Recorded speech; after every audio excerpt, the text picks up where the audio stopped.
നമസ്കാരം. ഇന്ന് ഇതുവരെയുള്ള വാർത്തകളൊപ്പം ഇപ്പോൾ വരുന്ന വാർത്തകൾ തത്സമയം പരിശോധിക്കുന്ന ലൈവ് ന്യൂസ് ആരംഭിക്കുന്നു. എല്ലാ പ്രേക്ഷകർക്കും സ്വാഗതം. ഞാൻ അനുജ. ഉഷ്ണതരംഗ സാധ്യതയുള്ളതിനാൽ പാലക്കാട് ജില്ലയിൽ നിയന്ത്രണങ്ങൾ ഏർപ്പെടുത്തി ദുരന്ത നിവാരണ അതോറിറ്റി. ജില്ലയിൽ വിദ്യാഭ്യാസ സ്ഥാപനങ്ങൾ അടച്ചിടാൻ കളക്ടർക്ക് നിർദ്ദേശം നൽകി. കിടപ്പ് രോഗികൾ, ഗർഭിണികൾ, ഗുരുതര രോഗമുള്ളവർ എന്നിവർ ചികിത്സയിലുള്ള ആശുപത്രി വാർഡുകളിൽ കൂളറുകൾ സ്ഥാപിക്കാൻ നിർദ്ദേശം നൽകി. സംസ്ഥാനത്ത് തൊഴിലാളികളുടെ ജോലി സമയത്തിൽ ക്രമീകരണം ഏർപ്പെടുത്തി. സംസ്ഥാനത്ത് കൊടും ചൂട് തുടരുന്ന സാഹചര്യത്തിൽ പാലക്കാട് ജില്ലയിൽ ഓറഞ്ച് അലർട്ട് പ്രഖ്യാപിച്ചു. പാലക്കാട്, കൊല്ലം, തൃശൂർ എന്നിവിടങ്ങളിൽ ഉഷ്ണതരംഗ മുന്നറിയിപ്പ് തുടരുകയാണ്. അലക്സ് റാം മുഹമ്മദ് വിവരങ്ങളുമായി. അലക്സ്, കഴിഞ്ഞ ദിവസം നമ്മൾ കണ്ടതുപോലെ തന്നെയുള്ള മുന്നറിയിപ്പ് തുടരുന്നു എന്നാണോ മനസ്സിലാക്കേണ്ടത്? എന്തൊക്കെ ജാഗ്രതാ നിർദ്ദേശങ്ങൾ, എന്തെല്ലാം ക്രമീകരണങ്ങൾ സംസ്ഥാനത്ത് ഏർപ്പെടുത്തുന്നു ചൂടിനെ നേരിടാൻ?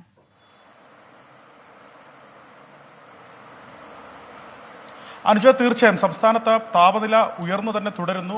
അടുത്ത ഒരാഴ്ചക്കാലം കൂടി തുടരുമെന്നുള്ളതാണ് കേന്ദ്ര കാലാവസ്ഥാ വകുപ്പിന്റെ മുന്നറിയിപ്പ്. അതിലേറ്റവും പ്രധാനപ്പെട്ട കാര്യം പാലക്കാട് ജില്ലയിലാണ്.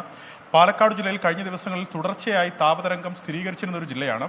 ഇന്ന് ഉയർന്ന താപനിലയ്ക്കും അതുപോലെ ഈ ഉഷ്ണതരംഗം സ്ഥിരീകരിക്കാനുള്ള സാധ്യതാ മുന്നറിയിപ്പും പാലക്കാട് ജില്ലയിൽ നൽകിയിട്ടുണ്ട്. അത്തരത്തിൽ ഓറഞ്ച് അലർട്ട് പ്രഖ്യാപിച്ചിട്ടുണ്ട് ജില്ലയിൽ. അത്തരത്തിൽ അസഹനീയമായ ചൂട് നിലനിൽക്കുന്ന പാലക്കാട് ചില നിയന്ത്രണങ്ങൾ ഏർപ്പെടുത്തുന്നതിനുള്ള നിർദ്ദേശം സംസ്ഥാന ദുരന്ത നിവാരണ അതോറിറ്റി പാലക്കാട് ജില്ലാ കളക്ടർക്ക് നൽകിയിട്ടുണ്ട്.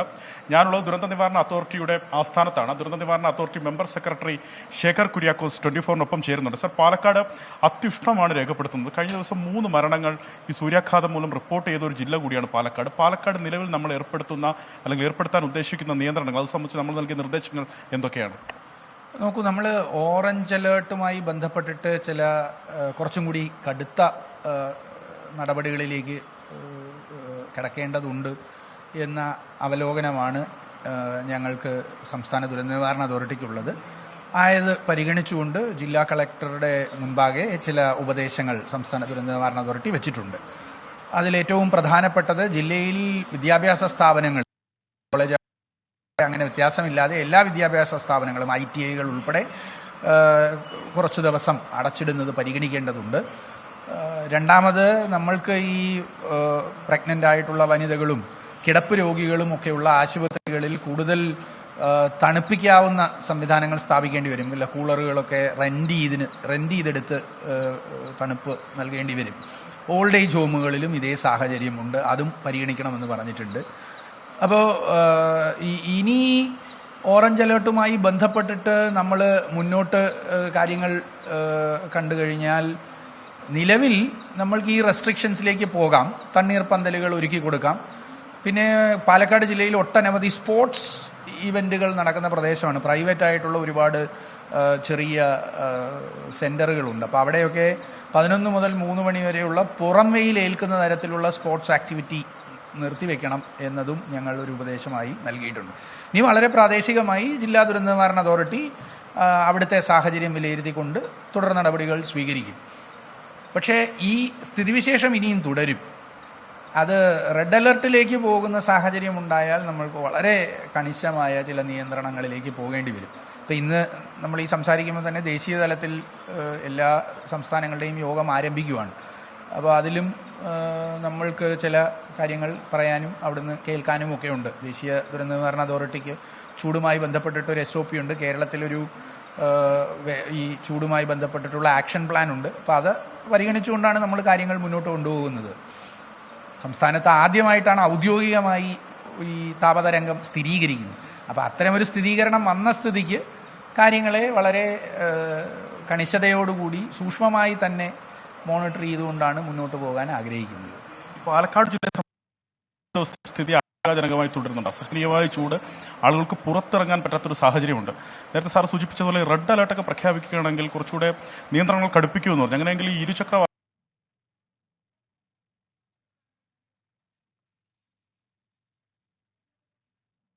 ജീവൻ രക്ഷിക്കുക എന്നുള്ളത് പ്രഥമ ധർമ്മമായി പരിഗണിക്കേണ്ടി വരുമല്ലോ. അപ്പോൾ ന്യായമായും കുറച്ച് ബുദ്ധിമുട്ടുകൾ വ്യക്തികൾക്ക് ഉണ്ടാകുമെങ്കിലും അതിനെ നമ്മൾക്ക് സ്വീകരിക്കാതെ വയ്യ. ഞങ്ങൾ അതിന് വേണ്ടിയിട്ടുള്ള ചില കുറിപ്പുകൾ തയ്യാറാക്കി വെച്ചിട്ടുണ്ട്. അത്തരമൊരു സാഹചര്യം വന്നാൽ അത് ഞങ്ങൾ ഉചിതമായ തലങ്ങളിൽ ചർച്ച ചെയ്ത് ജില്ലാ ദുരന്ത നിവാരണ അതോറിറ്റിക്ക് അല്ലെങ്കിൽ മറ്റ് ജില്ലകളിൽ ഇതേ സാഹചര്യം ഉണ്ടെങ്കിൽ അവർക്ക് നൽകും. ഇവയൊക്കെ സംസ്ഥാന ദുരന്ത നിവാരണ അതോറിറ്റി നിർദ്ദേശ രൂപേണ നൽകും. പ്രാദേശികമായി സാഹചര്യം പരിഗണിച്ച് നടപ്പാക്കേണ്ടുന്നത് ജില്ലാ ദുരന്ത നിവാരണ അതോറിറ്റിയാണ്. അവരുടെ ഒരു പ്രാദേശികമായ വിവരത്തിൻ്റെയും കൂടി അടിസ്ഥാനത്തിലായിരിക്കും ഏത് തരത്തിൽ. പക്ഷേ നമ്മൾക്ക് SOPകൾ തയ്യാറാക്കി വെച്ചിട്ടുണ്ട്. ആ SOPകൾക്കനുസരിച്ച് നമ്മൾ ആവശ്യമായ അധിക നിർദ്ദേശങ്ങൾ നൽകും. ചില പരിമിതികൾ നമ്മൾക്കുള്ളത് മഴയെപ്പോലെ 5 ദിവസം മുന്നേ എന്താകും എന്ന് ഉള്ളൊരു അവലോകനം ഈ കാര്യത്തിൽ സാധ്യമല്ല. പിന്നെ കേരളത്തിലെ വളരെ ചുരുക്കം വെതർ സ്റ്റേഷനുകളിലെ ഡേറ്റ മാത്രമാണ് ഈ ചൂടുമായി ബന്ധപ്പെട്ടിട്ട് കാലാവസ്ഥാ വകുപ്പ് ഉപയോഗിക്കുന്നത്. ഓട്ടോമേറ്റഡ് വെതർ സ്റ്റേഷൻസിലെ വിവരങ്ങളെല്ലാം ഉപയോഗിക്കുന്നില്ല. അങ്ങനെ ഉപയോഗിച്ചു തുടങ്ങിയാൽ നമ്മൾ മറ്റ് ചില ചിത്രങ്ങൾ കാണും.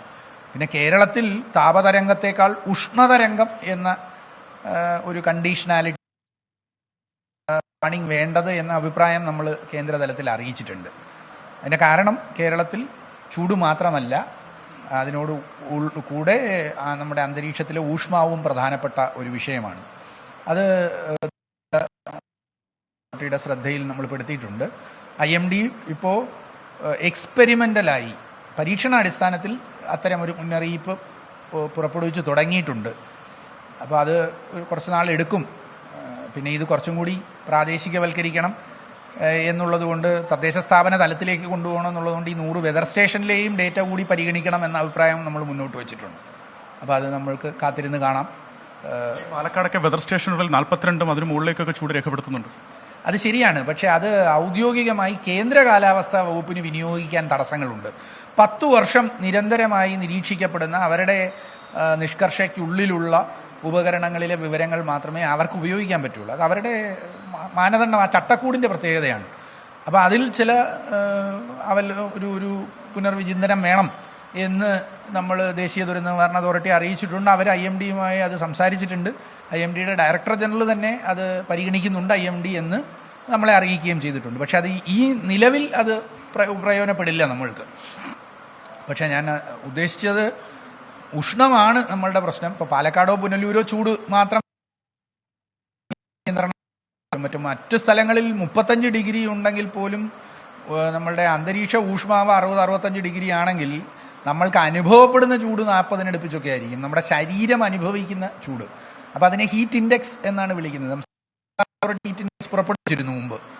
നമ്മൾ പരീക്ഷണാടിസ്ഥാനത്തിൽ 1-2 തവണ ചെയ്തു. സംസ്ഥാനത്ത് കൊടും ചൂട് തുടരുകയാണ്. വിവിധ ജില്ലകളിൽ ജാഗ്രതാ നിർദ്ദേശം, ഉഷ്ണതരംഗ മുന്നറിയിപ്പ്. അതിന്റെ പശ്ചാത്തലത്തിൽ എന്തൊക്കെ നടപടിക്രമങ്ങൾ ഉണ്ട്, എന്തൊക്കെ ജാഗ്രതാ നിർദ്ദേശങ്ങൾ പാലിക്കണമെന്നത് ദുരന്ത നിവാരണ അതോറിറ്റി അറിയിക്കുകയായിരുന്നു. ശേഖർ കുര്യാക്കോസാണ് അലക്സ് റാം മുഹമ്മദുമായി സംസാരിച്ചത്. KSRTC ഡ്രൈവറുമായി നടുറോഡിൽ തർക്കമുണ്ടായതിൽ മേയർ ആര്യ രാജേന്ദ്രന്റെ വാദങ്ങൾ പൊളിയുന്നു.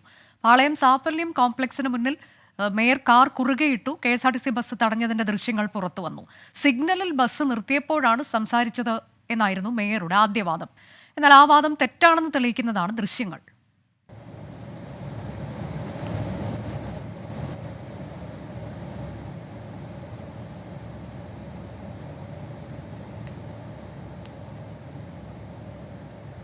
MT പ്രതീഷ് വിവരങ്ങളുമായി. പ്രതീഷ്, സീബ്ര ലൈനിലൂടെ കുറുകെ വന്ന് ക്രോസ് ചെയ്ത് വന്ന് അത് മുൻപിലേക്ക് ഇട്ടു എന്നുള്ള, കുറുകെ ഇടുന്നു എന്ന തരത്തിലേക്കാണ് ഇപ്പോൾ ദൃശ്യങ്ങളിൽ നിന്ന് കാണാൻ കഴിയുന്നത്. അതായത് മേയർ പറഞ്ഞ വാദം പൊളിഞ്ഞിരിക്കുന്നു. അനുജ, ഇതുമായി സംഭവവുമായി ബന്ധപ്പെട്ട് മേയർ പറഞ്ഞത് KSRTCയുടെ ഗതാഗതം തടസ്സപ്പെടുത്തിയിട്ടില്ല, വാഹനം കുറുകെയിട്ട് റോഡിൽ അത്തരത്തിലൊരു ഗതാഗത തടസ്സം ഉണ്ടാക്കിയിട്ടില്ല എന്നതാണ് മേയർ ആദ്യം പറഞ്ഞ കാര്യം. എന്നാൽ അതിന് വിരുദ്ധമായാണ് ഇപ്പോൾ പുറത്തു വന്ന CCTV ദൃശ്യത്തിലുള്ളത്. അതും സീബ്ര ലൈനിലാണ് മേയറും സംഘവും സഞ്ചരിച്ചിരുന്ന വാഹനം കുറുകെ കൊണ്ട് ഇട്ടത്. അതിനുശേഷമാണ് KSRTC ഡ്രൈവറുമായി ഇവർ തമ്മിൽ ഒരു വാക്പോരിലേക്കും ഒരു തർക്കത്തിലേക്കും ഏർപ്പെടുന്നത്. ഇതിൽ ആദ്യം പറഞ്ഞ അതേ ആരോപണങ്ങളിൽ മേയർ ഉറച്ചു നിൽക്കുന്നുണ്ട്. അതിൽ പ്രധാനപ്പെട്ടത് മേയർ ലൈംഗിക ചുവയോടുകൂടി തന്നോട് പെരുമാറി എന്നതാണ് മേയറുടെ പ്രധാനപ്പെട്ട ആരോപണം. ഈ ഡ്രൈവർ വളരെ മോശമായി പെരുമാറി, സ്ത്രീത്വത്തെ അപമാനിച്ചു, അതാണ് പ്രധാനമായും താൻ നൽകാനുള്ള കാരണമായും മേയർ പറയുന്നത്. പക്ഷേ ഈ ഡ്രൈവർക്കെതിരെ മേയർ നടത്തിയ ഈ ആരോപണം പൂർണ്ണമായും ഡ്രൈവർ യദു തള്ളുന്നുണ്ട്. അത്തരത്തിൽ മോശമായി താൻ പെരുമാറിയിട്ടില്ല എന്നതാണ് യദുവിന്റെ വിശദീകരണം. ഈ സിഗ്നലിൽ ബസ് നിർത്തിയപ്പോൾ സംസാരിച്ചു എന്ന മേയറുടെ ആദ്യ വാദം പൊളിയുന്നു. വാദം തെറ്റാണെന്ന് തെളിയിക്കുന്ന ദൃശ്യങ്ങളാണ് ഇപ്പോൾ പുറത്തു വന്നത്. ശോഭാ സുരേന്ദ്രൻ ഇപ്പോൾ മാധ്യമങ്ങളോട് സംസാരിക്കുന്നുണ്ട്. അതിലേക്ക് തത്സമയം. ഞാൻ മനസ്സിലാക്കുന്നത് കേരളത്തിൻ്റെ മാർക്സിസ്റ്റ് പാർട്ടിയുടെ നേതൃത്വവും അതുപോലെ തന്നെ കേരളത്തിലെ സംസ്ഥാനത്തിൻ്റെ മുഖ്യമന്ത്രിയുടെയും ഭാഗത്തു നിന്ന് വളരെ കൃത്യമായിട്ടുള്ള ബോധപൂർവമായിട്ടുള്ള കരുനീക്കം നടന്നിട്ടുണ്ട് എന്ന് തന്നെയാണ് ഞാൻ കരുതുന്നത്. അതിൽ ശ്രീമാൻ ജയരാജൻ അസ്വസ്ഥനായിരുന്നു, അദ്ദേഹം അതിൽ വളരെയധികം ദുഃഖിതനായിരുന്നു. തീർച്ചയായിട്ടും ഇങ്ങനെ ഒരു തീരുമാനം എടുത്തതിന് ശേഷം പിന്മാറേണ്ടി വന്നതിൽ വലിയ ഒരു ദുഃഖം അദ്ദേഹത്തിൻ്റെ മനസ്സിലും അദ്ദേഹത്തിൻ്റെ മുഖത്തും നേരിട്ട് കാണാൻ സാധിച്ച ഒരു വ്യക്തി എന്നുള്ള രീതിയിൽ ഞാൻ പറയാൻ ആഗ്രഹിക്കുന്നത് ഒറ്റ കാര്യമേ ഉള്ളൂ. അങ്ങനെ പിന്തിരിഞ്ഞു പോന്ന ഒരാൾ വീണ്ടും നമ്മളെ കാണാൻ ശ്രമിക്കുന്നു, കാണണമെന്ന് ആവശ്യപ്പെടുന്നു. എൻ്റെ സ്വഭാവം അനുസരിച്ച് ഞാൻ അദ്ദേഹത്തെ കാണാൻ ആഗ്രഹിച്ച ഒരാളെയല്ല പിന്നീട്. പക്ഷേ എന്നാലും ഒരു പാർട്ടിയുടെ ഇത്തരം ഒരു പ്രവർത്തനം എത്തി, അതിൽ ഞാനും അദ്ദേഹവും 3 തവണ കണ്ടതിന് ശേഷവും വീണ്ടും എന്നെ കാണണം എന്ന് ആഗ്രഹിച്ചപ്പോൾ ഞാനത് കണ്ടു എന്ന് മാത്രമേ ഉള്ളൂ. അപ്പോൾ തീർച്ചയായിട്ടും അതെല്ലാം തന്നെ മാധ്യമ സുഹൃത്തുക്കൾക്ക് അല്ലെങ്കിൽ കേരളത്തിൻ്റെ പൊതുസമൂഹത്തിന് ബോധ്യപ്പെട്ടിരിക്കും എന്ന് തന്നെയാണ് ഞാൻ വിശ്വസിക്കുന്നത്. എങ്ങനെയാണെന്നേ, ഇത് സ്വയം ആർജിച്ച ചില നേതാക്കന്മാർ സ്വേച്ഛാധിപതികളെ പോലെ മുന്നോട്ട് പോകുന്ന ഒരു പാർട്ടി, ആ പാർട്ടിക്കകത്ത് തന്നെ പ്രവർത്തിച്ചിട്ടുള്ള TP ചന്ദ്രശേഖരനെ പോലെയുള്ള ആളുകളെ വെട്ടുവെട്ടി 51 വെട്ടുവെട്ടി കൊലപ്പെടുത്തിയിട്ടുള്ള ഒരു പ്രസ്ഥാനം, പിഞ്ചു കുട്ടികളുടെ കൺമുന്നിലിട്ടുകൊണ്ട് ക്ലാസ് മുറിയിൽ ജയകൃഷ്ണൻ മാസ്റ്ററെ വെട്ടിക്കറി കൊലപ്പെടുത്തിയ ഒരു പ്രസ്ഥാനം, അങ്ങനെ ഒരു പ്രസ്ഥാനത്തിൽ നിന്ന് ബന്ധം വിച്ഛേദിച്ചുകൊണ്ട് മറ്റൊരു പാർട്ടിക്കകത്തേക്ക് കടന്നു വരാൻ അത്രയും അസ്വസ്ഥതയുണ്ടായിട്ടായിരിക്കണം അദ്ദേഹം തീരുമാനമെടുത്തിട്ടുണ്ടാകുക. ആ എടുത്ത തീരുമാനത്തെ തന്നെ മാറ്റിമറിക്കാൻ സാധിക്കുന്ന രീതിയിൽ അദൃശ്യ ഘടകമായിട്ട് പ്രവർത്തിക്കാനൊക്കെ തൻ്റെ ഇടവും പ്രാപ്തിയുമൊക്കെ കേരളത്തിൻ്റെ മുഖ്യമന്ത്രിക്ക് ഉണ്ട് എന്ന് തന്നെയാണ് ഞാൻ ഇപ്പോഴും വിശ്വസിക്കുന്നത്. പറഞ്ഞല്ലോ, കഴിഞ്ഞ ദിവസം തന്നെ സംസ്ഥാന അധ്യക്ഷൻ പറയുകയുണ്ടായല്ലോ, ഇതെല്ലാം തന്നെ അദ്ദേഹത്തിന് കൂടി അറിവുണ്ട് എന്നുള്ള രീതിയിലാണ് മാധ്യമങ്ങളിലൂടെ ഞാൻ കണ്ടത്. അല്ല, എനിക്ക് ദേശീയ തലത്തിൽ നിന്ന് വളരെ വളരെ കോൺഫിഡൻഷ്യലായിട്ട് ഇദ്ദേഹത്തിൻ്റെ ഈ വിഷയത്തെ മുന്നോട്ട് കൊണ്ടുപോകണം എന്നുള്ള തീരുമാനമാണ് കിട്ടിയത്. ആ തീരുമാനത്തിൻ്റെ അടിസ്ഥാനത്തിൽ ഞാനത് ചെയ്തു എന്ന് മാത്രമേ ഉള്ളൂ. അത് കേരളത്തിൻ്റെ സംസ്ഥാന അധ്യക്ഷനും അറിയാം. മെമ്പർഷിപ്പ് ഡ്രൈവിൻ്റെ പ്രവർത്തനവുമായി ബന്ധപ്പെട്ടുകൊണ്ട് അഖിലേന്ത്യാ തലത്തിൽ 8ഓളം വരുന്ന സംസ്ഥാനങ്ങളുടെ ചുമതലക്കാരിയായിരുന്നു ഞാൻ. വിവിധങ്ങളായിട്ടുള്ള സംസ്ഥാനങ്ങളിൽ നിന്ന് പുതിയ ആളുകൾ വരുന്ന സമയത്തും ആ ദേശീയ ഓഫീസിനകത്തും ഒക്കെ കൃത്യമായിട്ടുള്ള പ്രവർത്തനങ്ങളുമായിട്ട് ഞാൻ പോയിരുന്നതും മുന്നോട്ട് പോരുന്നതുമൊക്കെ അദ്ദേഹത്തിന് അറിയാവുന്ന ഒരു കാര്യവുമാണ്. മാത്രവുമല്ല, ഇവിടെ തന്നെ ഈ ഒരു സ്റ്റാർട്ടിംഗ് പോയിന്റ് എന്ന് പറയുന്നത് പ്രകാശ് ജാവേദ്കർജി പോലും ഈ കേരളത്തിൻ്റെ പ്രഭാരിയായി വരുന്നതിന് മുൻപ് തുടങ്ങിയിട്ടുള്ള ഒരു പ്രക്രിയയാണ്. അപ്പോൾ ആ പ്രക്രിയയെക്കുറിച്ച് എനിക്ക് പറയാനുള്ള അറിയുന്ന കാര്യങ്ങളെല്ലാം തന്നെ ഞാൻ നിങ്ങളുടെ മുന്നിൽ വെച്ച് കഴിഞ്ഞതാണ്.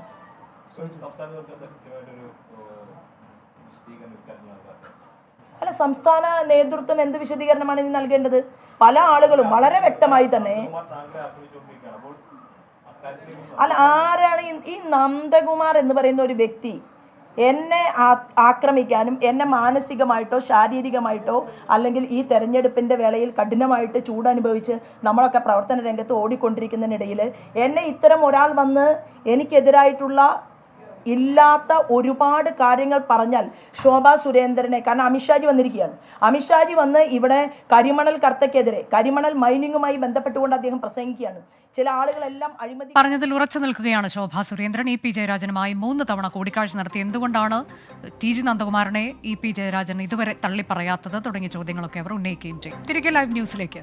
EP ജയരാജൻ പ്രകാശ് ജാവ്ദേക്കർ കൂടിക്കാഴ്ച വിവാദങ്ങൾക്കിടെ CPIM സെക്രട്ടേറിയറ്റ് യോഗം തിരുവനന്തപുരത്ത് ചേർന്നു. EP ജയരാജൻ യോഗത്തിൽ നിലപാട് വിശദീകരിച്ചു. EP വിഷയത്തിൽ തീരുമാനം വാർത്താ സമ്മേളനത്തിൽ വിശദീകരിക്കാനാണ് CPIMന്റെ തീരുമാനം. സംസ്ഥാന സെക്രട്ടറി MV ഗോവിന്ദൻ അല്പസമയത്തിനകം മാധ്യമങ്ങളെ കാണും. VA ഗിരീഷ് വിശദാംശങ്ങളുമായി. ഗിരീഷ്, ഈ വിഷയത്തിൽ ഏത് തരത്തിലേക്ക് ചർച്ചകൾ നീങ്ങിയെന്നാണ് നമുക്ക് അറിയാൻ കഴിഞ്ഞിട്ടുള്ളത്? അനുജ, CPIM സംസ്ഥാന സെക്രട്ടേറിയറ്റ് യോഗത്തിൽ EP-യുമായി ബന്ധപ്പെട്ട വിവാദങ്ങൾ ഇന്ന് ചർച്ച ചെയ്തു. ഈ ചർച്ചയ്ക്ക് EP മറുപടി നൽകിയിരുന്നു.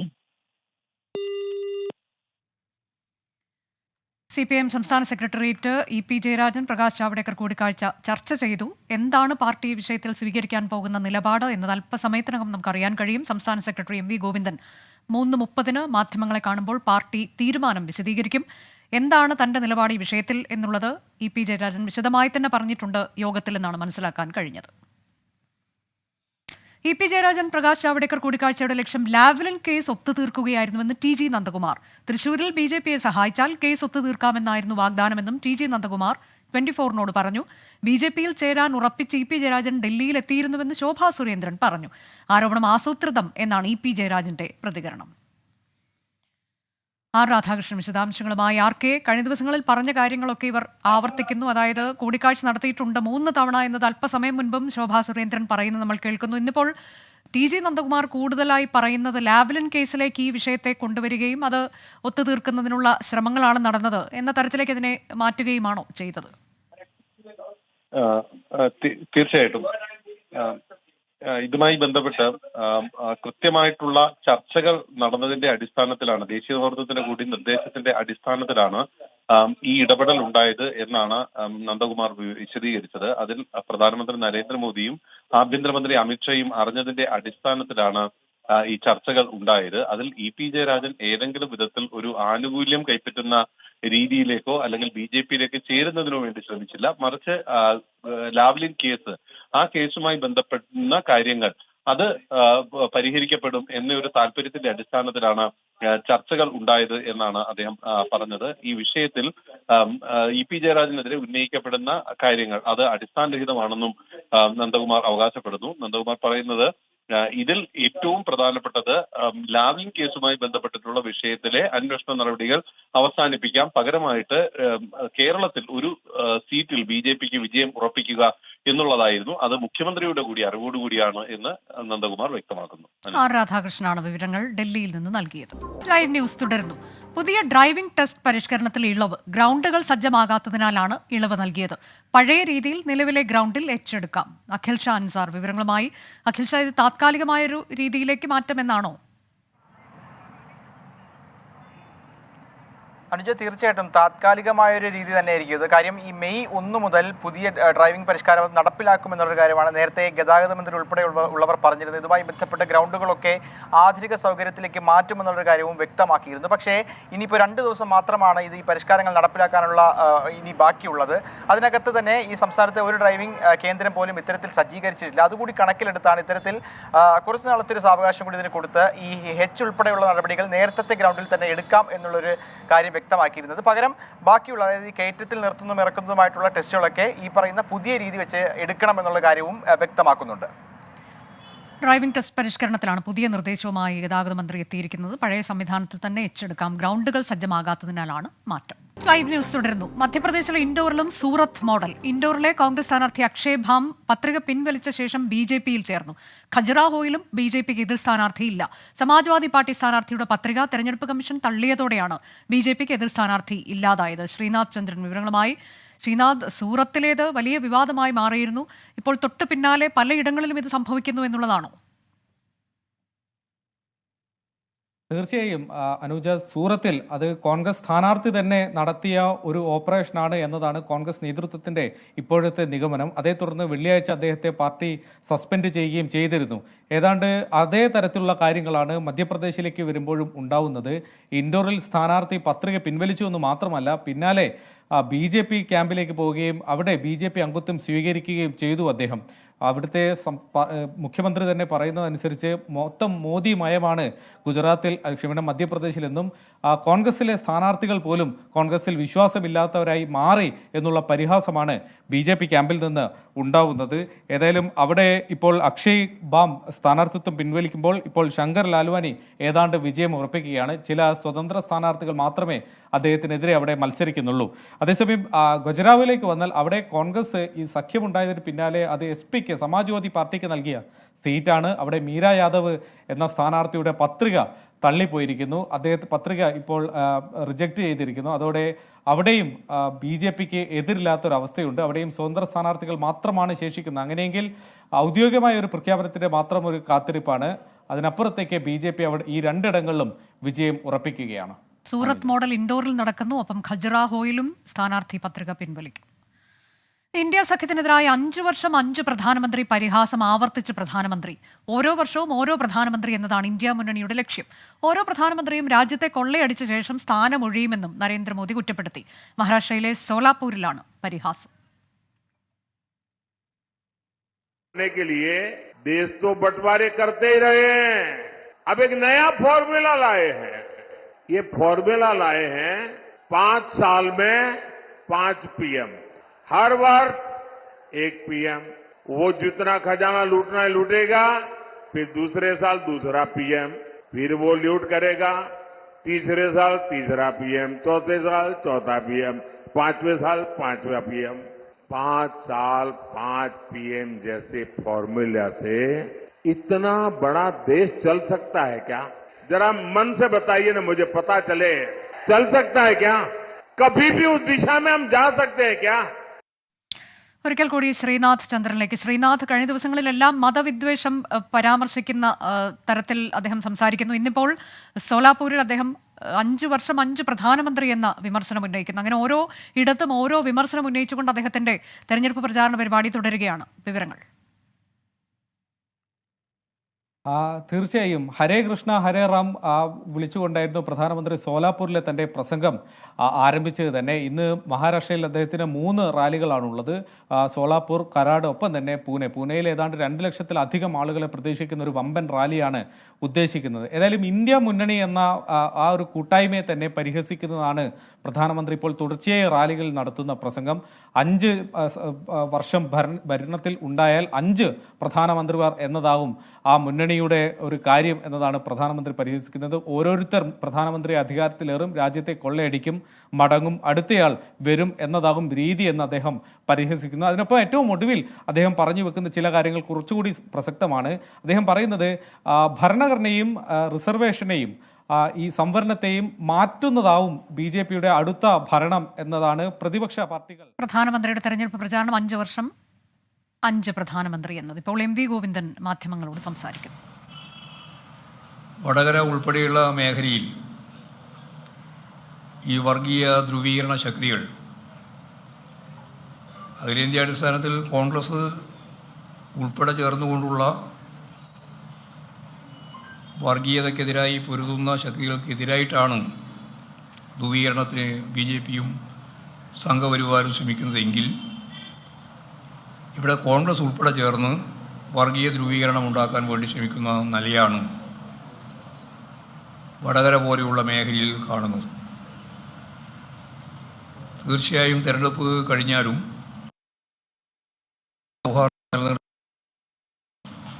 വർഗീയ ധ്രുവീകരണത്തിന് നടത്തുന്ന ശ്രമങ്ങളെ ഫലപ്രദമായിട്ട് ജനങ്ങളിൽ തുറന്നു കാണിക്കാനും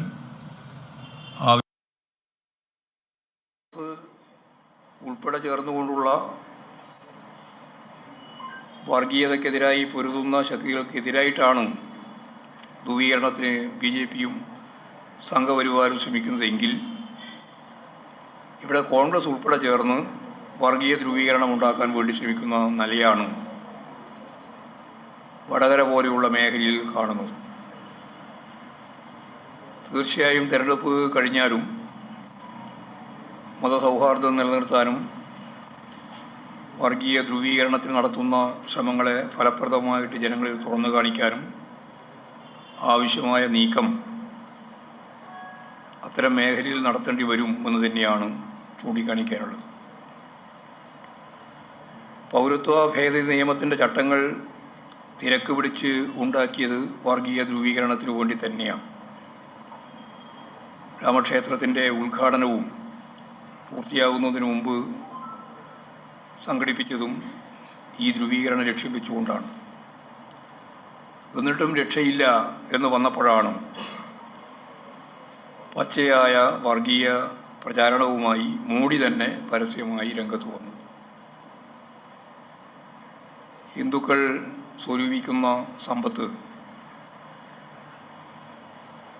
കൂടുതൽ കുട്ടികളെ ഉൽപ്പാദിപ്പിക്കുന്ന വിഭാഗത്തിൻ്റെ പരാമർശത്തോടെ മുസ്ലിങ്ങൾ അതെല്ലാം വീതിച്ചു കൊടുക്കാനാണ് പോകുന്നത് എന്ന സ്പിരിറ്റിൽ ഏതെങ്കിലും രാജസ്ഥാനിലൊരു പ്രസംഗത്തിൻ്റെ ഭാഗമായിട്ട് മാത്രമല്ല തുടർച്ചയായിട്ട് ഇപ്പോഴും പ്രസംഗിച്ചുകൊണ്ടിരിക്കുകയാണ്.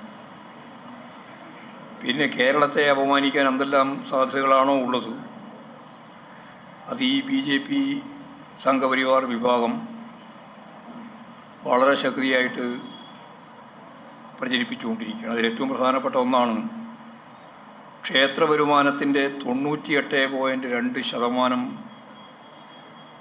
മുസ്ലിങ്ങൾക്ക് വേണ്ടിയിട്ട് നൽകുകയാണ്, അതിനു വേണ്ടിയിട്ടാണ് ഉപയോഗിക്കുന്നത് എന്ന്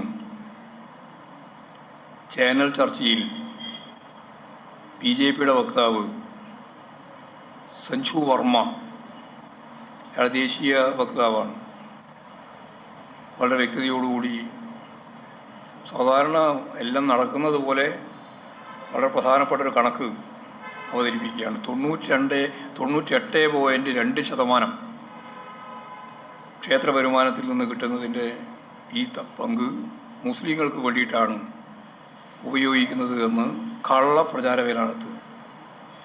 നമുക്കറിയാം, ഇവിടെ കേരളത്തിൽ ദേവസ്വം ബോർഡുമായിട്ട് ബന്ധപ്പെട്ട ക്ഷേത്രം 5 ദേവസ്വം ബോർഡുകളുണ്ട്. അതിൻ്റെ ഭാഗമായിട്ട് കിട്ടുന്ന ഒരു പൈസയും ഗവൺമെൻറ് സംവിധാനത്തിൻ്റെ ഭാഗമായിട്ട് ഉപയോഗിക്കുന്നില്ല. ദേവസ്വം ബോർഡുകൾക്ക് അങ്ങോട്ട് പണം കൊടുക്കുന്ന നിലയാണ് കേരളത്തിലെ ഗവൺമെൻറ് സ്വീകരിച്ചുകൊണ്ടിരിക്കുന്നത്. മുമ്പ് കേരളത്തിൽ BJP-ക്കാർ നിരന്തരമായിട്ട് പറഞ്ഞുകൊണ്ടിരുന്ന ഒരു കാര്യം, ക്ഷേത്ര ഭരണങ്ങളിൽ നിന്ന് കിട്ടുന്ന പണം ഗവൺമെൻറ് ഖജനാവിലേക്ക് എടുക്കുന്നു എന്നാണ്. അപ്പോൾ ഗവൺമെൻറ് ഖജനാവിലേക്ക് എടുക്കുന്നില്ല എന്ന് മാത്രമല്ല, ശബരിമല ഉൾപ്പെടെയുള്ള പ്രൊജക്റ്റിൻ്റെ ഭാഗമായിട്ട് പണം ഗവൺമെൻറ് ഓരോ വർഷവും ക്ഷേത്ര ഉത്സവം ഉൾപ്പെടെയുള്ള പരിപാടികൾക്ക് വേണ്ടി കൂടുതൽ ചിലവാക്കുന്ന നിലയാണ് സ്വീകരിച്ചത്. അപ്പോഴാണ് ഈ സഞ്ജു വർമ്മ പറയുന്നത് 3578 ക്ഷേത്രങ്ങൾ ദേവസ്വം ബോർഡ് ഭരിക്കുകയാണ്, അതിൽ 590 കോടി രൂപയുടെ വരുമാനമുണ്ട്. ഈ വരുമാനത്തിൻ്റെ 98.2% ഹിന്ദുക്കൾക്ക് നൽകാതെ മുസ്ലിങ്ങൾക്ക് നൽകുകയാണ് എന്ന് മാത്രമല്ല, ഹിന്ദു സ്ത്രീകളാണ് ഈ ക്ഷേത്രങ്ങളിലുള്ള വരുമാനത്തിൻ്റെ പ്രധാനപ്പെട്ട പങ്ക് നിർവഹിക്കുന്നത്. അവരുടെ മാല, അവരുടെ വരുമാനം, വള, താലിമാല ഒക്കെയാണ് നൽകുന്നത്.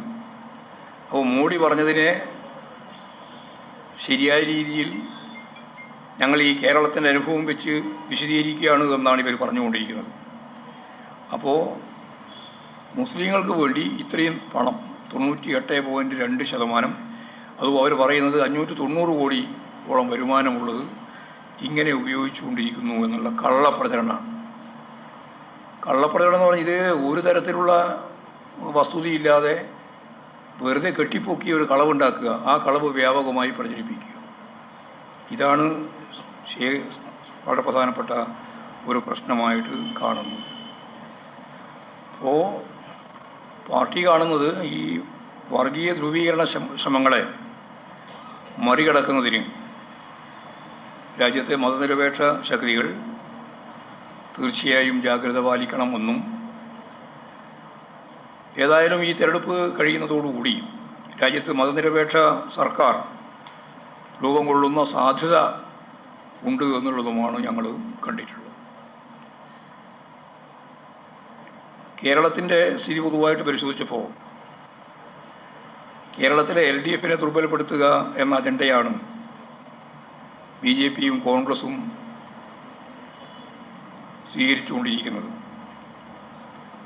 ഇതിൻ്റെ ഭാഗമായാണ്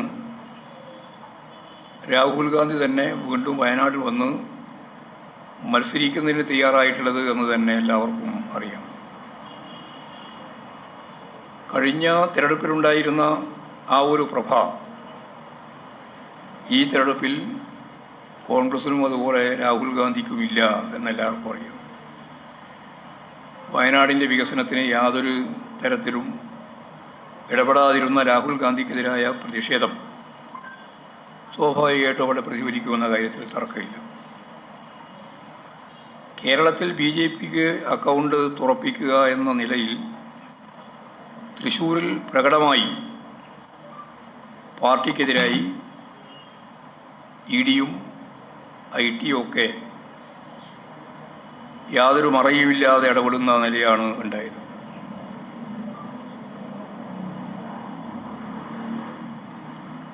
അവിടെ പാർട്ടിയുടെ അക്കൗണ്ട് മരവിപ്പിക്കുന്ന നിലയുണ്ടായി.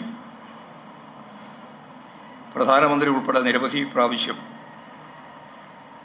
കേരളത്തിലെത്തുകയും തൃശ്ശൂരെത്തുകയും കള്ളപ്രചരണങ്ങൾക്ക് നേതൃത്വപരമായ പങ്ക് തന്നെ വഹിക്കുകയും ചെയ്തു. സ്വാഭാവികമായി ഇവർ അവതരിപ്പിച്ച കള്ള പരാതികൾ, പ്രചരണങ്ങൾ ജനങ്ങൾ വിശ്വാസത്തിലെടുത്തില്ല എന്നുള്ളത് സത്യമാണ്. LDFിൻ്റെ വിജയം തടയുന്നതിന് വേണ്ടി BJPയുമായി പോലും കൂട്ടുകെട്ടുണ്ടാക്കുന്നതിനൊരു മടിയും UDF കാണിച്ചിട്ടില്ല. അതിൻ്റെ വളരെ വ്യക്തമായ തെളിവുകൾ ഇപ്പോൾ പുറത്ത് വന്നുകൊണ്ടിരിക്കുകയാണ്. വടകര നിയോജക മണ്ഡലത്തിൽ BJPയുടെ വോട്ടുകൾ UDFന് നൽകണമെന്ന ധാരണ പരസ്യമായി തന്നെ അതിൻ്റെ പ്രവർത്തകർ പറയുന്ന സ്ഥിതിയിൽ എത്തുകയുണ്ടായി. ഷാഫി പറമ്പിൽ വിജയിച്ചാൽ പാലക്കാട് നടക്കാൻ പോകുന്ന ഉപതെരഞ്ഞെടുപ്പിൽ BJPയെ സഹായിക്കാമെന്ന വാഗ്ദാനവും സ്ഥാനാർത്ഥിയിൽ നിന്ന് തന്നെ ലഭിക്കുമെന്ന ഉറപ്പുകൂടി വന്നപ്പോൾ അതിന് കുറേയും കൂടി സ്ഥിരീകരണം നൽകുന്ന സ്ഥിതിയാണ് ഉണ്ടായത്. വർഗീയ പ്രചരണത്തിലും ഈ മണ്ഡലം ശക്തിയായി അശ്ലീല പ്രചാരവേല ഉൾപ്പെടെ നടത്തുന്നതിലും എന്ന് പറഞ്ഞാൽ സാധാരണ രാഷ്ട്രീയ പ്രചരണത്തിന് പകരം വ്യക്തിഗതമായി അധിക്ഷേപിക്കുക, തുറന്ന രീതിയിലുള്ള അശ്ലീല പ്രചരണങ്ങൾ സംഘടിപ്പിക്കുക, ഇങ്ങനെയെല്ലാം ധ്രുവീകരിക്കുന്നതിനു വേണ്ടിയുള്ള ശ്രമം ഇവിടെ നടക്കുകയുണ്ടായി. എന്നാൽ ഇതിനെയെല്ലാം ജനങ്ങൾ ഫലപ്രദമായി തള്ളിക്കളയും എന്ന് തന്നെയാണ് ഞങ്ങൾ പ്രതീക്ഷിക്കുന്നത്. തൃശ്ശൂരിലെ പാർട്ടി നേതൃത്വത്തിനെതിരായി അതിൻ്റെ എത്രയോ പതിറ്റാണ്ടുകളായിട്ട് നിലനിൽക്കുന്ന അക്കൗണ്ട് തന്നെ മരവിപ്പിക്കുന്ന നിലയും തൃശ്ശൂർ പൂരം തന്നെ അലങ്കോലപ്പെടുത്തി എന്ന രീതിയിലുള്ള വ്യാപകമായ കള്ളപ്രചാരവേദിയും ഇതെല്ലാം ഉണ്ടായെങ്കിലും അവിടെ BJPക്ക് 3-ാം സ്ഥാനത്തെത്താൻ മാത്രമേ സാധിക്കുള്ളൂ എന്നും തൃശ്ശൂർ വലിയ രീതിയിൽ ഇടതുപക്ഷ ജനാധിപത്യ മുന്നണി വിജയിച്ചു വരും വടകര പോലെ തന്നെ എന്നുമാണ് പാർട്ടി കാണുന്നത്. വോട്ടിംഗ് ശതമാനം കുറഞ്ഞ പ്രശ്നം കഴിഞ്ഞ 2019 തെരഞ്ഞെടുപ്പിൽ 77.67% 71.16% ഇപ്പോൾ കുറഞ്ഞിരിക്കുകയാണ്. ഇടതുപക്ഷ ജനാധിപത്യ മുന്നണിയുടെ വോട്ടർമാർ പൊതുവെ പോളിംഗ് ബൂത്തിൽ എത്തിയിട്ടുണ്ട് എന്ന് തന്നെയാണ് ഞങ്ങളുടെ വിലയിരുത്തൽ. വോട്ടിംഗ് ശതമാനം കുറഞ്ഞത് പരമ്പരാഗതമായി UDFന് സ്വാധീനമുള്ള മേഖലകളിലാണ്. അതിനാൽ ശതമാനത്തിലുണ്ടാകുന്ന കുറവ് ഈ തെരഞ്ഞെടുപ്പിൽ UDFനെയാണ് ബാധിക്കുക എന്നതിൽ സംശയമില്ല.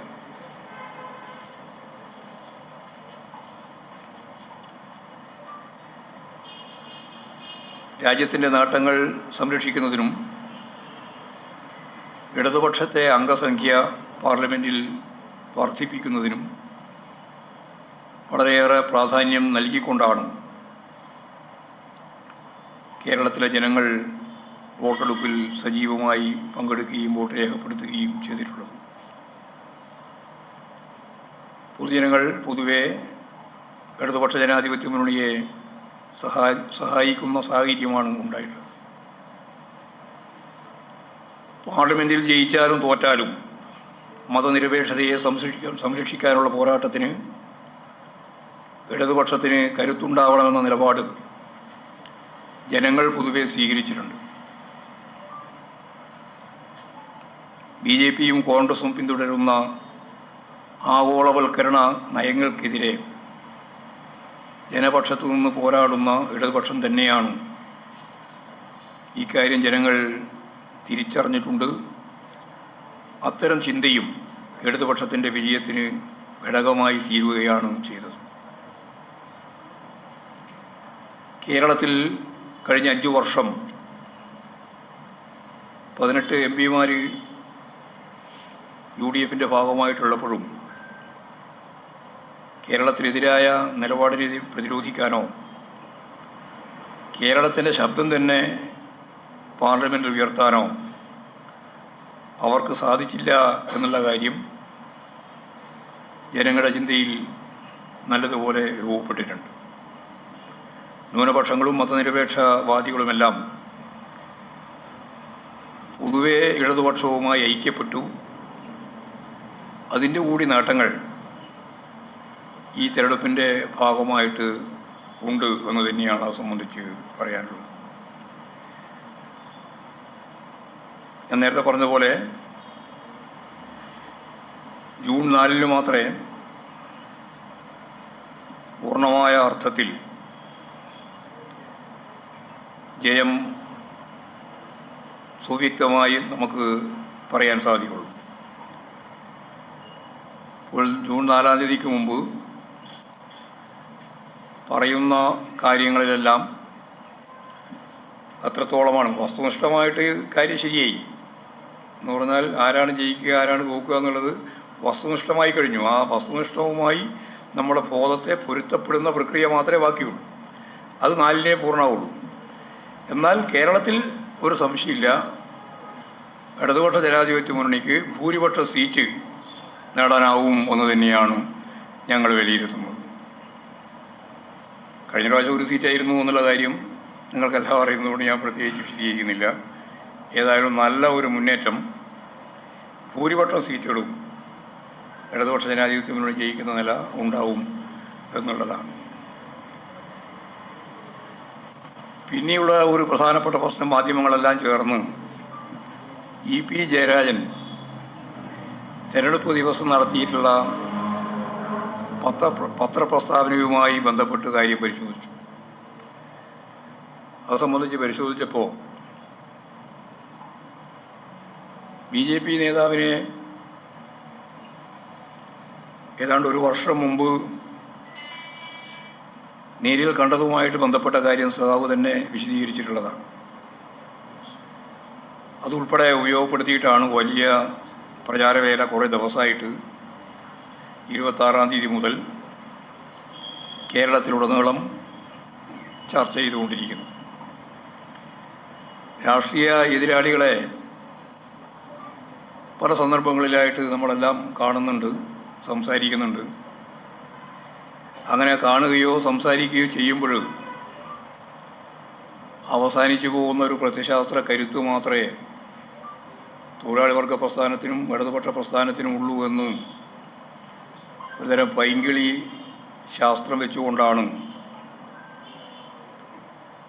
നമ്മുടെ നാട്ടിലെ പ്രധാനപ്പെട്ട മാധ്യമങ്ങൾ ഉൾപ്പെടെ ചർച്ച ചെയ്യുന്നത്. ഇതിൽ ഉയർന്നു വന്ന ചില പ്രശ്നങ്ങളുണ്ട്. സഖാവ് ജയരാജൻ തന്നെ പറഞ്ഞത് ആസൂത്രിതമായ ചില നീക്കങ്ങൾ ഇതിൻ്റെ ഭാഗമായിട്ട് നടന്നു. വാർത്തകൾ സന്നിവേശിപ്പിക്കുന്നതിൽ, അത് പ്രചരിപ്പിക്കുന്നതിൽ ചിലരെല്ലാം അതിശക്തിയായ കമ്മ്യൂണിസ്റ്റ് വിരോധം വ്യക്തിപരമായിട്ട് തന്നെ ജയരാജനുമായിട്ട് ബന്ധപ്പെട്ട് നടത്തുകയുണ്ടായി. അപ്പം ഇത്തരം തെറ്റായ നിലപാടുകളെയും സമീപനങ്ങളെയും ഫലപ്രദമായിട്ട് പ്രതിരോധിക്കുന്നതിന് നിയമപരമായ മാർഗങ്ങൾ സ്വീകരിക്കേണ്ടി വരും. അങ്ങനെ സ്വീകരിക്കുന്നതിന് സഖാവ് ജയരാജനെ പാർട്ടി ചുമതലപ്പെടുത്തിയിരിക്കുക. അത്തരം കേസ് സംബന്ധമായ കാര്യങ്ങളും കൈകാര്യം ചെയ്യണമെന്ന് തന്നെയാണ് ഉദ്ദേശിക്കുന്നത്. ദല്ലാൽ നന്ദകുമാറിനെ പോലുള്ളവരുമായുള്ള ബന്ധങ്ങൾ അത് അവസാനിപ്പിക്കുക തന്നെ വേണം എന്നാണ് സെക്രട്ടേറിയറ്റ് കാണുന്നത്. സഖാവ് പിണറായി തന്നെ 26 തീയതി ഇത്തരം ദല്ലാൽ നന്ദകുമാറിനെ പോലെയുള്ളവരുമായുള്ള ബന്ധം ഇങ്ങനെയാണ് പ്രശ്നങ്ങളായിട്ട് വരിക എന്ന് അന്ന് തന്നെ സൂചിപ്പിച്ചിരുന്നു. അത് ഞങ്ങൾ പൊതുവായിട്ട് ചർച്ച ചെയ്തപ്പോഴത് ശരിയാണ്. നന്ദകുമാറുമായിട്ടുള്ള ബന്ധം ഉൾപ്പെടെ മുമ്പേ അവസാനിപ്പിച്ചിട്ടുണ്ട് എന്ന് തന്നെയാണ് സഖാവ് ജയരാജനും ചൂണ്ടിക്കാണിച്ചത്. ഇതാണ് അത് സംബന്ധിച്ച് പറയാനുള്ള കാര്യം.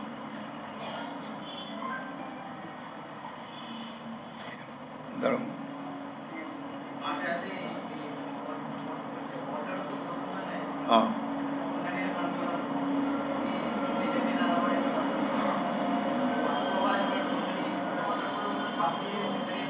ഞങ്ങളെ ബാധിക്കുന്ന ഒരു പ്രശ്നമില്ല. കാരണം എന്താ പറഞ്ഞാൽ അതിലുണ്ടായ സംഭവം ഇങ്ങനെയാണ്. ചോദ്യം ചോദിച്ചുകൊണ്ടിരിക്കുകയായിരുന്നു. ഇന്ന് തലേ ദിവസം തന്നെ 25-ാം തീയതിയും ചോദിച്ചിട്ടുണ്ട്, 26-നും ചോദിച്ചിട്ടുണ്ട്. അതിന് ഉള്ള കാര്യം വസ്തുതാപരമായിട്ട് പറഞ്ഞു എന്ന് മാത്രമേ ഉള്ളൂ. ആ പറയാൻ പാടില്ല, കളവേ പറയാൻ പാടുള്ളൂ എന്ന് പറഞ്ഞാൽ പിന്നെ അത് നിങ്ങളുടെ ഒരു നിലപാടാണ്. കളവ് തന്നെ പറയാനായിരുന്നു എന്നുള്ളതല്ലേ നിങ്ങൾ പറഞ്ഞു വരുന്നത്. സത്യസന്ധമായിട്ട് കാര്യങ്ങൾ പറഞ്ഞു. എന്താ എങ്ങനെയാണ് വന്നത് കണ്ടതൊക്കെ കൃത്യമായിട്ട് ജയരാജൻ പറഞ്ഞിട്ടുണ്ട്. അങ്ങനെ പറയാനേ പാടില്ല, കാണാനേ പാടില്ല എന്നുള്ളത് എന്ത് രാഷ്ട്രീയങ്ങൾ കൈകാര്യം ചെയ്യുന്നത്? ഒരു ദോഷം ചെയ്യില്ല, പാർട്ടിക്ക് ഒരു ദോഷം ചെയ്യില്ല. കാരണം വസ്തുതാപരമായിട്ട് കാര്യങ്ങൾ പറഞ്ഞിരിക്കുന്നു മാത്രമേ ഉള്ളൂ.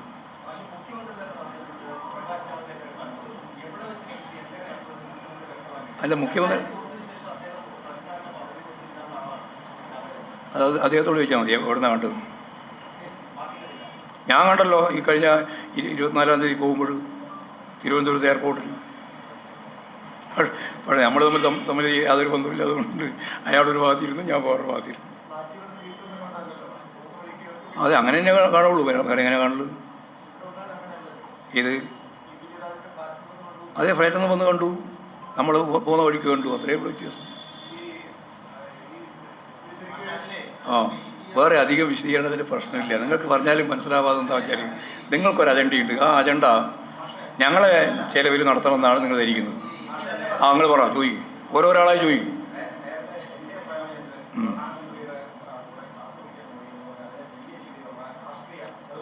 അത് അന്നും രാഷ്ട്രീയം തന്നെ. അതും ഇത് തമ്മിൽ യാതൊരു ബന്ധമില്ല. ഇദ്ദേഹം അവിടെ പോയി നേരിട്ട് കാണാൻ പോയതാ. ഇതിനെ പോവുകയായിരുന്നു, പോകുന്ന വഴിക്ക് ഞാൻ കണ്ടു എന്ന് മാത്രമാണ് അദ്ദേഹം പറഞ്ഞത്. അത് തന്നെയാണ് ജാവദേക്കറും പറഞ്ഞത്, അത് തന്നെയാണ് ജയരാജനും പറഞ്ഞത്. അത്ര നിഷ്കളാണ്, അത്ര നിഷ്കളങ്കമാണ്. പോരെ, അതൊക്കെ ഒരു ശുദ്ധ അസംബന്ധമാണ്. അതല്ലേ കേസ് കൊടുക്കാൻ പറഞ്ഞത്. അസംബന്ധം പറഞ്ഞതിനല്ല കേസ്. തെറ്റായ വിശദീകരണം നൽകിയിട്ടുള്ള ഇവരെല്ലാം നിലപാടിനെ ശക്തിയായിട്ട് നിയമപരമായിട്ട് നേരിടും. ഇല്ലില്ല, ഒരിക്കലും ശ്രമിച്ചിട്ടില്ല. ശുദ്ധ കളവ് പറയായിരുന്നു, ശോഭയെ ഉൾപ്പെടെ. Legal action. അതാ പറഞ്ഞേ, ലീഗ് ശോഭന ഉൾപ്പെടെ.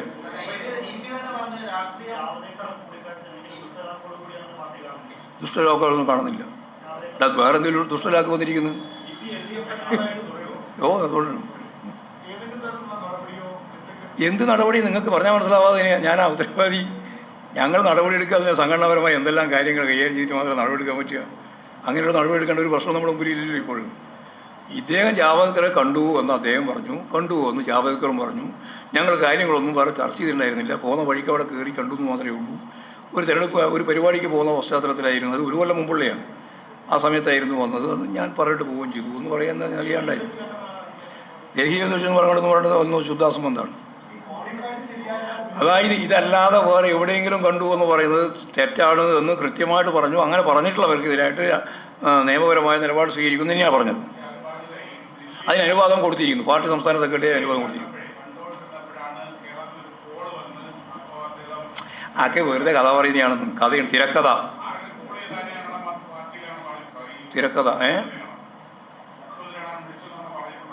ആര് അതേത് എന്തും പറയുന്നതിന് യാതൊരു മടിയില്ലാതെ കുറേ ആൾ എന്തെങ്കിലും പറയുന്നതിന് നമ്മൾ പറയേണ്ട കാര്യം എന്താ ഉള്ളത്? മുഖ്യമന്ത്രി വിളിച്ചിട്ട് ഇങ്ങോട്ട് അത് നിങ്ങൾ കണ്ടുപിടിക്കേണ്ടിയാണ്. ആരൊക്കെയാ തിരക്കഥ എന്നല്ല നിങ്ങൾ കണ്ടുപിടിച്ചു. നന്ദകുമാർ തള്ളി പറഞ്ഞല്ലോ, ഫ്രോഡാണ് ഇന്നലെ തന്നെ പറഞ്ഞില്ലേ? ഇന്നലെ തന്നെ പറഞ്ഞില്ലേ? അത് നിങ്ങൾക്ക് ഈ തള്ളി പറഞ്ഞ മനസ്സിലാകുന്നില്ല. വലിയ പ്രചരണമുണ്ട്. അതിപ്പോൾ ശരിയല്ലേ? ഇന്നും പോയല്ലോ. അതിനിടക്ക് പിന്നെ ഇതെന്താ കാര്യമെന്ന് ജയരാജൻ BJPയിലേക്ക് പോയിട്ടില്ലല്ലോ, പോയിട്ടില്ല, പോകുന്നതിന് ഉദ്ദേശിച്ചിട്ടില്ല. അത്രയും കാര്യം പറഞ്ഞാൽ പിന്നെ നിങ്ങൾക്ക് എന്തിനാ സംശയം? വെറുതെ നിങ്ങൾ കുറേ ആൾ സംശയിച്ചാണ് നടക്കുക. എന്നിട്ട് ചർച്ച ഉണ്ടാക്കാൻ വേണ്ടി വൈകുന്നേരം അങ്ങനെ പോയിട്ടുണ്ടോ ഇങ്ങനെ പോയിട്ടില്ലയോ? പ്രതിപക്ഷ നേതാവ് പറയുന്നതിനൊന്നും യാതൊരു അടിസ്ഥാനവും ഇല്ലാന്ന്. അതുകൊണ്ട് അതിനൊന്നും മറുപടി പറയണ്ട.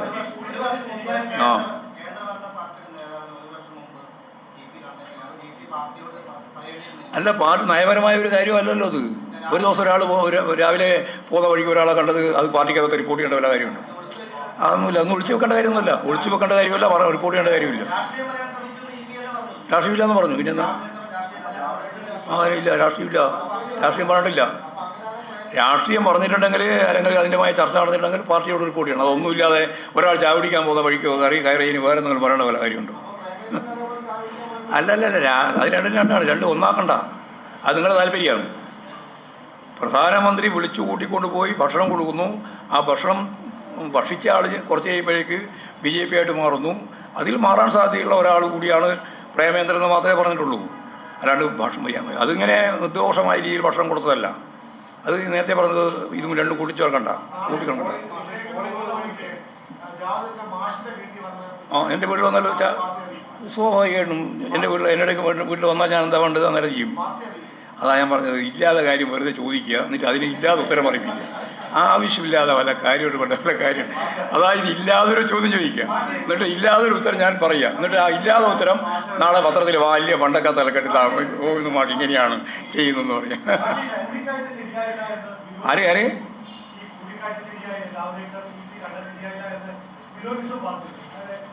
അത് വിഷ്ണുനോട് തന്നെ ചോദിച്ചാൽ വിഷ്ണു ബോധ്യമാവും. കാര്യങ്ങളൊക്കെ മനസ്സിലായാൽ വിഷ്ണു മനസ്സിലാവും, ബോധ്യപ്പെടുന്നത്. അത് നിങ്ങൾക്ക് നിങ്ങളുടെ കഥയല്ലേ, അത് നിങ്ങളെല്ലാം എഴുതിയാൽ മതി. ആ ജൂനിയറോ സീനിയറോ നോക്കിയിട്ടൊന്നുമല്ലല്ലോ പാർട്ടിയും സെക്രട്ടറിയും പ്രസിഡന്റും ഒക്കെ ആകുന്നു. അതുകൊണ്ട് അതെല്ലാം പണ്ടേ കഴിഞ്ഞു പോയ കുറേ കാലങ്ങൾ പറയാൻ തുടങ്ങിയിട്ട് അതിലൊന്നും യാതൊരു പ്രസക്തിയില്ല.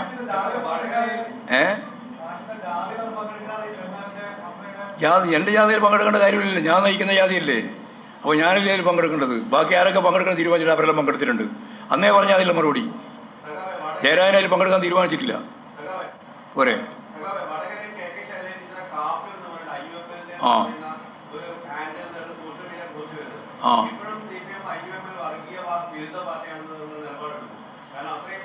ഇത് ഈ പ്രചരണം നടന്നുണ്ട്. അപ്പോൾ കോൺഗ്രസിന് എന്താ പറയുക, ഷാഫിന് എന്താ പറയുക? ഷാഫി വർഗീയ പാർട്ടിയാ? അല്ല, മറ്റേ അതാണ് ചോദിക്കുന്നത്. ശൈല ടീച്ചറെ പറ്റി തന്നെ ഇവരെല്ലാം ചേർന്നിട്ടാണ് ഇതൊക്കെ നടത്തിക്കൊണ്ടിരിക്കുന്നത്. മറ്റേ നമ്മുടെ രേഖ കൃത്രിമം ഉണ്ടാക്കിയ പ്രസിഡന്റ് ഉണ്ടല്ലോ, ആരാണ്? ആ, അത് നിങ്ങൾക്ക് എല്ലാവർക്കും മനസ്സിലായല്ലോ കാര്യം. അങ്ങനെ പറയുമ്പോൾ തന്നെ ആൾക്ക് മനസ്സിലായല്ലോ. അവരെല്ലാം കൂടി ചേർന്നുകൊണ്ടുണ്ടാക്കുന്നതിനാ. അപ്പോൾ കോൺഗ്രസിനെ നമ്മൾ വർഗീയ പാർട്ടിയാണെന്ന് പറയുമോ? എന്തിനാണ് ഇങ്ങനെയുള്ള ചോദ്യം ചോദിക്കുന്നതെന്ന് എനിക്ക് മനസ്സിലാവാതെ. പാലക്കാടോ? അല്ല, പാലക്കാട് അസംബ്ലി നിയോജക മണ്ഡലത്തിൽ ഒരു ഉപതെരഞ്ഞെടുപ്പ് വരികയാണെങ്കിൽ ഞാൻ നിങ്ങളെ BJP-നെ സഹായിക്കുക എന്നുള്ളതാണ് ഷാഫിയുടെ ഉത്തരം. എവിടെ? ആ, വോട്ട് മറിക്കാൻ വേണ്ടിയില്ല ഈ പണിയിലാണ് നടത്തുന്നത്. പറയുന്നതിനാ? അതിനെ പറയുന്നത് ലോക്സഭയിൽ തന്നെ വോട്ട് മറിക്കാൻ ആവശ്യമായ പ്രചരണം നടത്തിയിട്ടുണ്ട്. അവർ തമ്മിലൊരു ഡീൽ ഉണ്ടാക്കിയിട്ടുണ്ട്. ഇല്ല, എണ്ണം പറയില്ല. ഞാൻ പറഞ്ഞില്ലേ, ഏതായാലും നിങ്ങൾക്ക് ഒരു കാര്യം പറയാം, 2 അക്കൗണ്ടായാലേ ഭൂരിപക്ഷമാവുള്ളൂ. അപ്പോൾ ഭൂരിപക്ഷം സീറ്റും ഇടതുപക്ഷ നേതൃത്വത്തിനോട് ചെയ്യും. അതെല്ലാം കിടക്കും. ആര്? BJP ജയിക്കില്ല, എവിടെയും ജയിക്കില്ല. BJPക്ക് ജയിക്കാനുള്ള ഒരു സാധ്യതയില്ല കേരളത്തിൽ. അവർക്ക് പരമാവധി കിട്ടിയ 28% വോട്ട്. അത് മുമ്പേ പ്രചരിക്കുന്നില്ല. പ്രധാനമന്ത്രി തന്നെ പ്രചരിപ്പിച്ചിട്ടില്ലേ? അതിനപ്പുറം ആരാ പ്രചരിപ്പിക്കേണ്ടത്? അവിടെ തൂക്കും. വടകര പേടിയൊന്നുമില്ല. വടകര നല്ല ഉറച്ച ധൈര്യമാണ്. അല്ല, അങ്ങനെയാണ് നമ്മൾ തൂക്കുന്നില്ല പറയാം. തൂക്കുന്ന് പറയുന്നില്ല. ഇതെല്ലാം ചെയ്താലും വടകര ജയിക്കും. പോരെ? ഇനി പറയുക ആദ്യം ജയിക്കുന്ന വടകരയാണ്.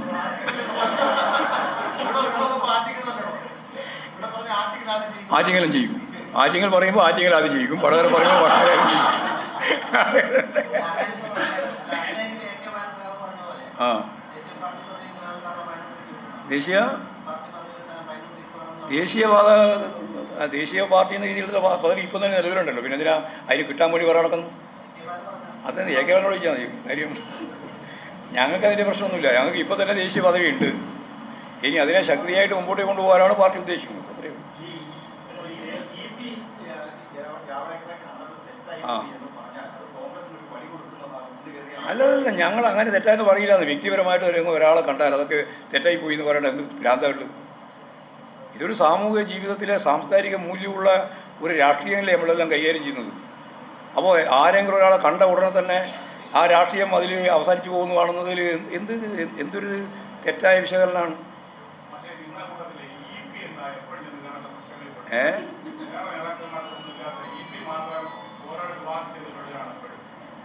ഇല്ല, അങ്ങനെ എപ്പോഴും പെടുന്നില്ല, ചിലപ്പോഴും മാത്രമേ എപ്പോഴൊന്നുമില്ല. അങ്ങനെയൊന്നും പറയാൻ സാധിക്കില്ല. അതായത് വർക്ക് ചെയ്തുകൊണ്ടിരിക്കുന്ന സഹാക്കളെ സംബന്ധിച്ച് നന്നായിട്ട് പ്രവർത്തിക്കുന്നവർക്ക് ജയരാജൻ തന്നെ പറഞ്ഞ പോലെ പ്രവർത്തിക്കുന്നതിനിടയിൽ ചില ശരിയാണ് ഭൂരിപക്ഷം ഉണ്ടാകുക, ചിലപ്പോൾ തെറ്റും. ആ തെറ്റ് തിരുത്തി മുമ്പോട്ടേക്ക് പോവുക എന്നുള്ളതാണ് പാർട്ടി കാണുന്നത്.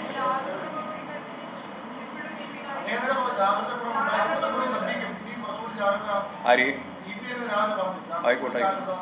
അല്ല, അതാണല്ലോ നമ്മൾ പറഞ്ഞത്. ആ ബോർഡുകളുമായിട്ടുള്ള ബന്ധമുണ്ടല്ലോ, ആ ബന്ധം തുടരാൻ പാടില്ല എന്ന് പറഞ്ഞിട്ടുണ്ട്. തുടരില്ല, ആരും കണ്ടാലും കുഴപ്പമില്ല. ജാവേദ്കർ മാത്രമല്ല, ഇപ്പം പ്രധാനമന്ത്രിയെ പോകുന്ന സമയത്ത് കാണുന്നു. കണ്ടാലത്തെ കുഴപ്പം ഏറ്റവും വലിയ വർഗീയവാദിയുടെ പട്ടികയിലാണ് ഇവരെല്ലാം ഉൾപ്പെടുന്നത്. RSSന്റെ BJPയുടെ സംഘപരിവാറിൻ്റെ ആളുകൾ. അവരെല്ലാം കണ്ടാൽ പിന്നെ മിണ്ടാൻ പാടില്ല, കാണാൻ പാടില്ല, ദൂഹ്യം പറയാൻ പാടില്ല എന്ന് പറയുന്നത് ശരിയായ ഒരു രാഷ്ട്രീയമല്ല, അത് രാഷ്ട്രീയ സംസ്കാരമല്ല. നമ്മളെല്ലാം എല്ലാ BJPക്കാരെയും കോൺഗ്രസ് നേതാക്കന്മാരെയും BJP നേതാക്കന്മാരെയും എല്ലാം എപ്പോഴും ഇപ്പോൾ മുമ്പെല്ലാം ചർച്ചയ്ക്ക് പോകുമ്പോൾ സ്ഥിരമായിട്ട് കാണുന്നുണ്ട്. ഇപ്പോഴും പല സന്ദർഭങ്ങളിലും കാണുന്നുണ്ട്. കണ്ടാൽ എന്താ ഇപ്പോൾ ഇതിനിടെ മനോരമയിൽ ഒരു പരിപാടി ഉണ്ടായിരിക്കും.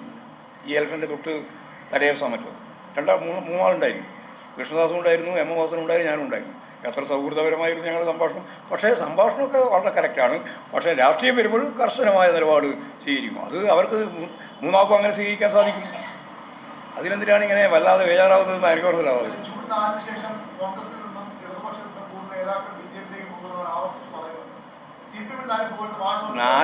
അതിനെപ്പറ്റി നിങ്ങളിപ്പം പറയണ്ട. അതെല്ലാം ഞാൻ പറഞ്ഞില്ലേ, വെറുതെ ആവശ്യമില്ലാതെ കഥയുണ്ടാക്കണ്ട. 4-ാം തീയതിക്ക് ശേഷം BJPയുടെ ഗവൺമെൻറ് തന്നെ ഇല്ലാതാവുന്ന ഒരു സാഹചര്യം വന്നാൽ പിന്നെ അങ്ങോട്ടേക്ക് പോകുന്നതിനെ പറ്റി വലുതായിട്ട് ആലോചിച്ചുകൊണ്ടിരിക്കേണ്ട കാര്യം വരുന്നില്ല. ഉണ്ടാ ചർച്ച? ഇല്ലില്ല, അവരെ പോലുള്ള ആൾ നമ്മൾ CPM ഉൾക്കൊള്ളാൻ സാധിക്കുന്നതിൻ്റെ അപ്പുറത്താണ് അവർ. എല്ലാവരും ഉൾക്കൊള്ളാൻ സാധിക്കില്ല, ഇന്ത്യ അപ്പുറത്തുള്ളവരാണ് അവരൊക്കെ.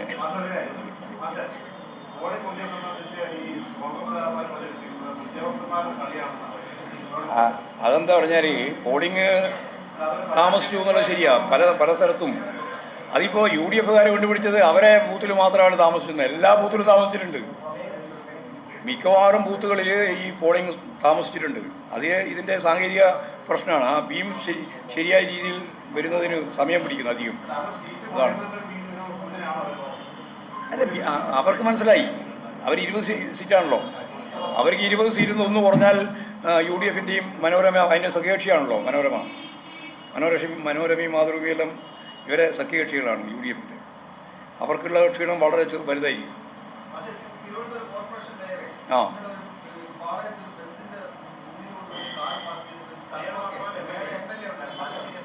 ആ എന്താ പെട്ടിട്ടുണ്ട്. ജാഗ്രത കുറവുണ്ടായില്ല.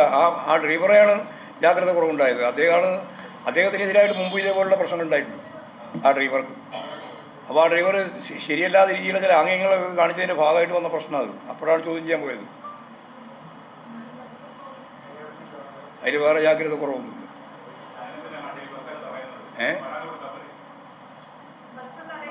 അത് നിങ്ങൾക്ക് ഓരോരാൾക്കും ഓരോ ന്യായം ഉണ്ടാവും. ചില ആളെന്തുകൊണ്ടാണ് അപ്പം തന്നെ തടയാതിരുന്നത് എന്ന് ചോദിച്ചാൽ അതിന് നമ്മളോട് പറയാം.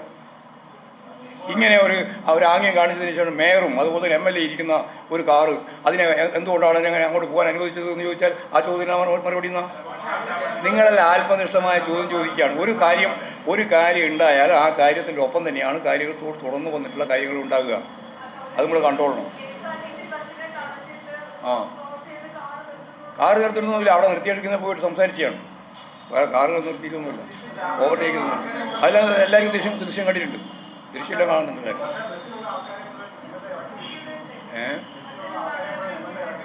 ഇറക്കി വിട്ടിട്ടുണ്ട്.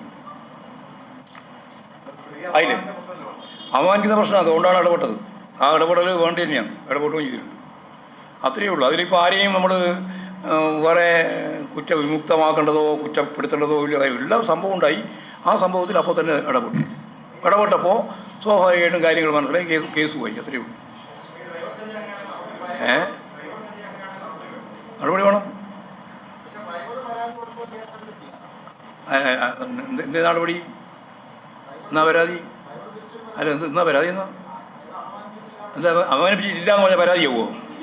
അവമാനിച്ചു എന്ന് പറഞ്ഞാലേ പരാതിയാവുള്ളൂ. പിന്നെ അവമാനിച്ചു എന്നുള്ള പരാതി, അവമാനിച്ചിട്ടില്ല എന്നുള്ള പരാതി രണ്ടെണ്ണം വന്നാൽ ഉറപ്പല്ലേ അതെടുക്കൂലെന്ന്? വെറുതെ പറയുന്ന ട്രിപ്പോൾ ആയില്ലേ? ബസ് അത് തടഞ്ഞിട്ടാണല്ലോ ചോദിച്ചത്. അതെല്ലാവരും കണ്ടതല്ലേ ചോദിക്കുന്നത്. സ്ത്രീകൾ ഉൾപ്പെടെയുള്ളവർ പോയി ചോദിക്കുന്നത് എല്ലാവരും കണ്ടെയാണ്. അതിൽ പിന്നെ എന്താ പറയുക പ്രശ്നം? ശരിയായ രീതിയിൽ ഒരു അന്വേഷണം നടത്തട്ടെ. ഇനി അന്വേഷണം നടത്തിയൊന്നും ശരിയല്ലെങ്കിൽ പോട്ടെ. നമുക്കെന്നിട്ടിപ്പോൾ ശരിയായ രീതിയിൽ കാര്യങ്ങൾ അന്വേഷിച്ച് പോകുന്നതിന് നിങ്ങളെന്തിനാ തടസ്സം നിൽക്കുന്നതെന്ന് വേണ്ടല്ലോ. തടസ്സം വേണ്ട. അല്ലെങ്കിൽ എപ്പോൾ ഫോൺ കുറഞ്ഞു അല്ല, ഈ സമയത്തെങ്കിലും ഈ ഫോൺ കുറഞ്ഞിട്ടുണ്ടോ? ഇല്ല. രാഷ്ട്രീയ